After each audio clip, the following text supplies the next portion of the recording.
કેમ છો બધા? જય સ્વામિનારાયણ, જય શ્રી કૃષ્ણ. તો આજે છે 11 ઓક્ટોબર અને વાગી ગયા છે 1 વાગી ગયો છે અને પ્રાંશુ ગયો છે આજે સાગર જોડે ઓફિસે. આજે સેટરડે છે. આમ તો સાગરને first and second Saturday Sunday રજા હોય છે, પણ દિવાળીની રજાઓ આવે છે એટલે એને ફર્સ્ટ અને સેકન્ડ સેટરડે શિફ્ટ ચાલુ હતી અને એ પ્રાંશુ ગયો છે સાગર જોડે કે ભાઈ મારે ડેડી ઓફિસે આવવું છે. તો એને લઈ ગયા છે સાગર કે ભાઈ મારે વધારાનું જે એક્સ્ટ્રા કામ છે એ બધું ફિનિશ થઈ જાય. તો આજે આપણે ફાઇનલી બધું જ કામ ફિનિશ કરી દેવાનું છે, કેમ કે જો છોકરા હોય ને એટલે આપણે થોડોક ટાઈમ એને આપવો પડે, થોડોક ટાઈમ કામમાં આપવો પડે. દિવાળીની સાફ સફાઈ તો ડીપલી ક્લીન કરવી પડે એટલે એમાં બહુ જ ટાઈમ લાગે. અને ફાઇનલી 11 તો તહેવાર બધા સ્ટાર્ટ થઈ જાય, તો 11 પહેલાં તો આપણે બધું સાફ સફાઈ કરવી જોઈએ. દિવાળી આવી ગઈ છે તો હવે ડેકોરેશન બી આપણે ઘરમાં થોડું ઘણું લાઇટ્સ ને બધું લગાવીશું. એ બી હું તમને વ્લોગ્સમાં બતાવીશ કે કઈ રીતનું હું ડેકોરેશન કરું છું. એન્ડ હવે જે એક્સ્ટ્રા વધારાનું કામ છે આપણે ચાલુ કરી દઈએ. અને હું ટીવી બી જોતી કામ કરું છું કે ભાઈ પ્રાંશુ નથી તો આમ તો કહેવાય ને કે ભાઈ છોકરાની યાદ તો બહુ જ આવે અને હું બી પ્રાંશુને બહુ જ મિસ કરું છું. એ થોડીક વાર ના હોય ને તો કહેવાય ને આમ હોય ને તો એવું થાય કે ભાઈ થોડોક ટાઈમ કોઈ લઈ જાય ને તો આપણે એક્સ્ટ્રા વધારાનું કામ થઈ જાય, અને ન હોય ને તો આપણને એમ થાય કે ભાઈ ઘર આખું જ સૂનું અને ખાલી લાગે. તો હું બી પ્રાંશુને બહુ જ મિસ કરું છું. અને ઠીક છે, ચાલો હવે એ સાંજે આવી જશે. પ્રાંશુ અને સાગર બંને એ ઓફિસે પહોંચી ગયા છે અને ફાઇનલી આપણે આપણું કામ સ્ટાર્ટ કરી દઈએ જે એક્સ્ટ્રા વધારાનું કામ છે અને પછી મળીએ. તો લેટ્સ ગેટ સ્ટાર્ટેડ. ફાઇનલી ચકચકાટ કરી દીધું છે મેં મારું કિચન, જે હું તમને 3 દિવસથી વ્લોગમાં બતાવતી હતી કે આ સાફ કરવાનું બાકી છે, આ સાફ કરવાનું બાકી છે, પણ ફાઇનલી તમે જોઈ લો એકદમ ક્લિયર કરી દીધું છે. અને વધારાના જે વાસણ હતા એ બી ઉટકી દીધા છે. મારે કડવા ચોથની જે પેલી છે એ મૂકવાની બાકી છે હજી. તો ફાઇનલી દિવાળીનું બધું જ કામ પતી ગયું છે અને આપણને લાગી ગઈ છે ભૂખ. અત્યારે વાગ્યા છે 5:45 અને આપણને લાગી ગઈ છે ભૂખ. આપણે થઈ ગયા છીએ રેડી ખાવા માટે. હું તમને બતાવું તો આપણે લઈ લીધું છે સબ્જી, ભાખરી અને આ મારા મોસ્ટ ફેવરેટ મોતીચૂરના લાડુ મને બહુ જ ભાવે છે. એટલે કાલે સાગર મારા માટે ફાસ્ટ છોડાવવા માટે આ જ લઈને આવ્યા હતા, કેમ કે મને બહુ જ ભાવે છે. તો આપણે ખાઈ લઈએ અને પછી ફ્રેશ થઈ જઈએ અને પછી જોઈએ કે આપણે આગળ શું કરીએ. પ્રાંશુભાઈને તો આપણે બહુ મિસ કરીએ છીએ, હજી આવ્યા નથી, બટ ચલો ત્યાં સુધી આપણે ખાઈ લઈએ. આપણે થઈ ગયા છીએ મસ્ત ફ્રેશ થઈને રેડી.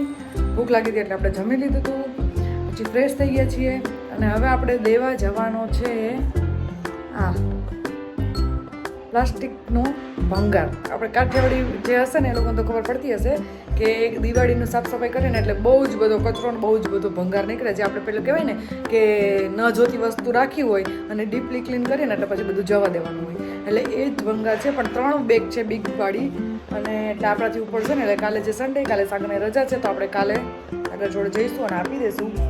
અને હવે આપણે વાગી ગયા છે 6:15. મેં કર્યો તો સાગરને ફોન અને એ બાપ દીકરો તો મૂવી જોવા ગયા છે. બોલો, આપણને એકલા મૂકીને મૂવી જોવા ગયા છે. ઇસકા બદલા તો લેના પડેગા. તો ચલો ઠીક છે, એ લોકો ભલે મૂવી એન્જોય કરે અને હું હવે થોડીક વાર આરામ કરું છું, કેમ કે સવારની કામથી લાગી હતી. પ્રાંશુ ને સાગર બંને ઓફિસે ગયા ત્યારથી. અને થેન્ક્સ ટુ સાગર કે તમે પ્રાંશુને લઈ ગયા તો મારા બધું જ કામ પતી ગયું છે. અને મારા હસબન્ડ છે ને મને બહુ જ સપોર્ટ કરે છે બધી વસ્તુમાં, તો એ સપોર્ટિવ પર્સન છે. તો હું એટલું જ કહેવા માંગીશ કે દિલથી થેન્ક યુ કે તમે આજ પ્રાંશુને લઈ ગયા તો મારે બધું જ કામ થઈ ગયું છે અને હવે કંઈ જ કામ બાકી નથી અને હું એકદમ ફ્રી થઈ ગઈ છું. એટલે કેવું કે કોઈ બી બહારની કંઈ વસ્તુ નાના મોટી લેવા જવી હોય ને તો આપણે ઘરનું બધું કામ પતી ગયું હોય ને તો ફ્રીલીથી જઈને લઈ શકીએ, નહીં તો બહાર ગયા હોય તો એમ થાય કે ઘરે જઈને હજી આ લેવા ગયા છે 8:10 અને હજી સુધી સાગર અને પ્રાંશુ આવ્યા નથી. અને હું તો એટલી કંટાળી ગઈ આખો દિવસ ઘરમાં કે શું કરું. અને દિવાળીનું કામ બી બધું પતી ગયું છે એટલે હવે કામ બી કશું છે નહીં કરવા જેવું અને એકલી તો શું કરું.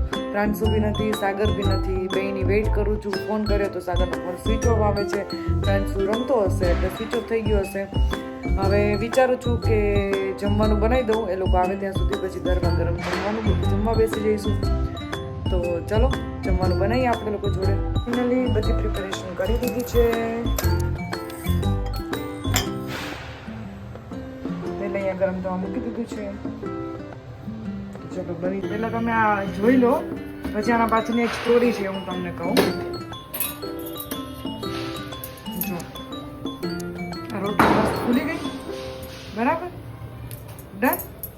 હવે આના પાછળની એક સ્ટોરી છે ને હું તમને કહું, વેઇટ. તો એ રોટલી તમે જોઈ લીધી બરાબર કે મસ્ત સરસ એવી ફૂલી ગઈ ને ચડી બી ગઈ છે. એના પાછળની એક સ્ટોરી એવી છે જે હું તમને કહું કે મેં લવ મેરેજ કર્યા છે.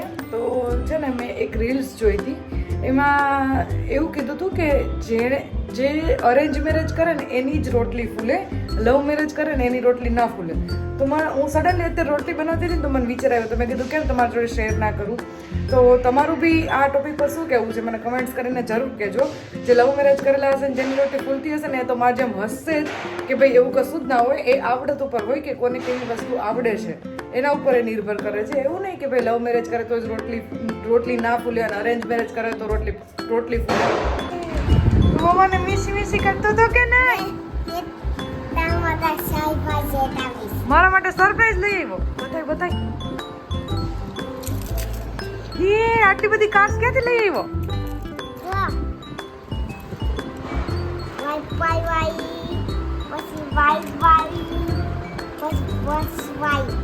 વાવ, તું મમ્માને મિસ કરતો હતો કે નહીં? તો મમ્માને હગી તો કર દે. મોલું છોટું બેબી. હા આપીશ ને. ચલો પ્લાન શું ફાઇનલી આવી ગયો છે.